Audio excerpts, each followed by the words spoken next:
자, 그래서 이렇게 해서 이 받아서 나오는 거고요. 이 위에는 대우주 간섭을 한다. 이렇게 여기는 지금 안 나왔습니다만 간섭을 한다고 저는 봅니다.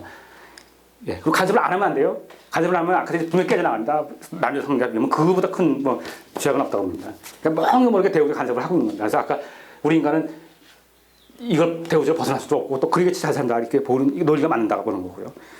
예, 그 두 번째 이건 또 인간이 살아가면서요. 예, 제2의 품성으로 만들어 간다는 거죠. 뭐냐면 임신했을 때 뭐 방사라는 얘기를 썼는데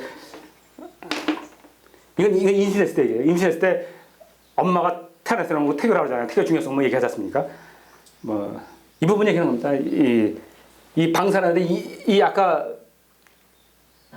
그 모열을 하는데 모열의 가장 기본적인 거에 뭐였어요? 토라는 기본이에요. 토의 바탕으로 해서 이 화가 들어가는 거기 때문에 그러니까 이 태교할 때 기본은요 이 토를 만들어줘야 돼요. 기본 틀이. 그렇기 때문에 옛날에 보면 임신하고 나서 화를 내도 안 된다. 뭐 슬퍼해도 안 된다. 뭐를 해도 안 된다. 그렇게 하는 거죠. 이 충돌을 유지하는 겁니다. 늘 편안하고 늘 그래야지만이 이 안에 아기가 이 토에서 잘 양육이 되는 거죠. 여기서 만약에 하면은 여기서 네, 온갖 이 엄마의 그거 하면요 이 안에서 잘 자랄 수가 없다. 이 부분은 지금 강조하는 겁니다. 이게서 분명히 정해지는 거니까 이 뱃속에서 태아의 기본 그게 정해지는 겁니다. 매우 중요한 얘기죠. 엄마들 특히 여자분들 임신해야 될 여자분들 잘 생각해야 될 부분이요. 그 남편도 그렇고요. 뭐 여자뿐이 아니라 남편이 속썩이지 말아야죠. 그때 임신했을 때 제일 큰 게 남편이 속썩여서 문제가 되는 거죠. 예. 저도 반성할 게 좀 있네요. 그리고요 또 하면서요. 예, 실제로 사로잡지 말아야 되는 거죠. 예. 희로애락이라든지 무슨 여러 가지 자기의 그 감정에 사로잡지 않고 토 때문에 그렇습니다. 토를 유지해야 된다는 거죠. 예, 이 속에 어차피 인간의 생선이니까요. 예, 이렇게 나왔다 해서 여기서 이미 인간이 정의에서 나온다. 기본 우열이. 네, 그 얘기입니다. 그리고요 이제 태어나고 나서 이제 얘기 드립니다. 여기 보면 체질 얘기, 수요 얘기, 계량 얘기 이런 얘기들을 하는데요. 한번 짚고 넘어가겠습니다. 예. 이런 얘기들은 내경이라든지 여러 가지 보고 이제 얘기한 거니까요. 네. 그 350페이지입니다.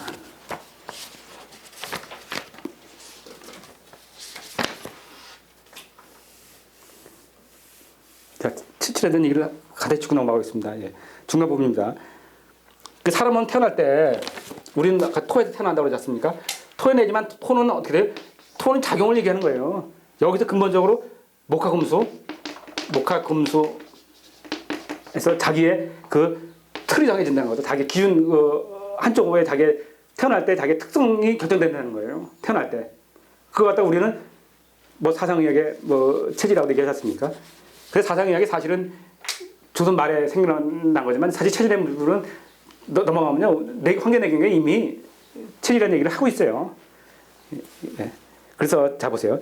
날 때부터 사성의 어느 일방에 치우친 유전적인 인간은 탄생하여 자라기 시작하면서부터 그 본질은 차차 변하면서 악한 성적으로 기울어지게 되는 것이다. 이와 같은 형태를 내경에서는 25인론으로 세분화했지만 동문은 사상론으로 간섭시켰던 것이다. 자, 잠깐만 하고 가겠습니다. 그냥 제가 깊이 들어갈 얘기는 안 되는 거고요. 내경에 보면요, 내경의 본장론일 겁니다. 본장론에 보면은 25인론으로 나눕니다. 그래서 5인으로 구분을 시켜가지고 25인으로 구분을 시키고 있습니다. 황해내경은요. 그래서 사람은 25인으로 구분했는데 황해내경 자체가 체질에 대해서 깊은 얘기를 하고 있지는 않습니다. 하지만 분명히 사람은 25인으로 나누고 있어요. 그러니까 체질로 나누고는 놓고 있습니다. 근데 거기에 대한 내용을 깊이 얘기 안 했을 뿐이죠. 안 들어가 있습니다. 근데 동의수에 보면요, 그 사상의학에 가면은 그 이재만 선생의 동의수에 보면은 그 사상의학을 얘기하고 있는데 거기서는 이제 사체질로 얘기를 하고 있죠. 자, 인간은 토에서 나왔다 했습니다. 그러니까 토를 제외한 사실은 이 형태만 봤을 때, 공간을 볼 때는 사실 사체질이에요. 그러니까 이 흐름으로 봤을 때는 5개의 흐름이지만 다섯의 체질이지만은 형태로 봤을 때는 이것은 작용에 불과하기 때문에 실제로 존재하는 체는 아니에요. 이거는요. 그렇기 때문에 네 체질로 구분하기 때문에 사실은 실제적으로는 관점만 다르지 같은 내용이라고 봅니다. 그래가지고 4체질이겠다. 이거 사실은 5인체 체질은 체질적으로 봤을 때는 체로 볼 때는 4개지만요. 전체 용어로 봤을 때는 5개예요. 이걸 갖다 공간 시간 하면은 어떻습니까? 5 곱하기 5, 5, 25가 나오죠. 이게 다를 수가 없다고 봅니다. 그러니까 전체 인간을 보면 시간을 보면 25 체질이 맞다고 봅니다. 제가 볼 때는요. 그리고 공간 입장에서 특성을 얘기하면 4체질 구분이 돼야 되고요. 뭐 이런 형태입니다. 그러니까 이거를 달리 구분해서 뭐 이건 내견이고 이건 뭐 이거에 되다 이 구분한다는 자체가 좀 제가 볼 때는 좀 문제가 있지 않나 이렇게 생각합니다. 자, 그래서 체질에 대한 얘기를 했고요. 그 다음에 이제 수요에 대한 얘기를 해보겠습니다. 351페이지입니다. 그 중간쯤 보시면요.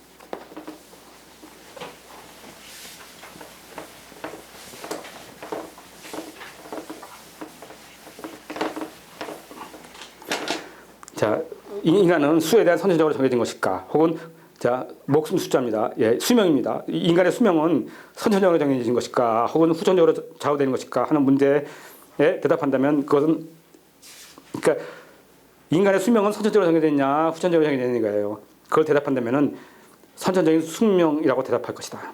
선천적으로 정해졌다는 얘기예요. 왜 그런가 하면 인간은 선천적으로 부모가 진 척봉 그대로 길러지고 거기에다가 인위적인 태중지화가 첨부되어 탄생되는 것이므로 수요는 바로 그때 결정되는 것이다. 그러니까 태어날 때 이미 자기의 수요는 결정된다는 거예요. 그러므로 수한 유전을 받은 인간이 만일 불의의 질병 때문에 요절한다고 하면 이것은 선천적인 숙명과 관계가 없는 요사일 것이다. 자, 이렇게 얘기를 합니다. 우리 동양에서는 동의수, 아까 얘기한 사상의학도 제목이 동의수법원입니다. 동의수 수세. 예, 수인데 수가 지킬 숫자인데 숫자가 무슨 자, 자기의 세를 지키는 그러니까 동의수법은 자기의 태어난 우리 인간 어떻게 보면 인간이 태어날 때 자기의 수명을 받고 태어난다는 거죠. 이 근본적으로 보면은 동의수법은 어떻게 얘기냐면 인간이 태어날 때 120세를 봐요. 인간 수명을 이렇게 받고 태어난다는 거죠. 누구는 좀 덜 받고 태어나고 누구는 더 받고 이 이상은 없어요. 이렇게 태어나는데 왜 그 전에 죽냐? 자기가 자기를 영위하고 자기가 관리를 못해서 죽는 겁니다.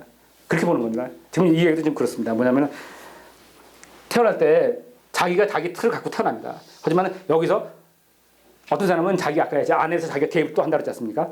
자기가 개입을 해가지고 자기의 영위를 잘하고 음식을 잘 먹어서 좀 늘려서 오래 사는 사람도 있고 자기가 자기 관리를 못해서 일찍 죽는 사람도 있다. 그 얘기입니다. 그렇겠죠? 그러니까 그 죽는 부분은요, 태어나는 부분은 분명히 대우지고 간섭해서 큰 그 틀에서 간섭해서 태어나지만 죽을 때는 또 물론 그 틀에서 죽지만은 거기에도 인간이 개입해서 죽어요. 그러니까 죽고 사는 것, 죽는 문제도 인간이 뭐 하늘에 정해져 있다지만 하늘 그대로만 죽는 것이 아니라 하늘의 큰 틀에서 인간이 또 거기도 인간이 하는 일이에요. 죽는 것도 내가. 뭐 그 대표적인 자살 같은 경우 아니겠습니까? 물론 거기도 이제 자살도 내 순수만 있다 같지 않다고 봅니다. 자살도 뭐 노무현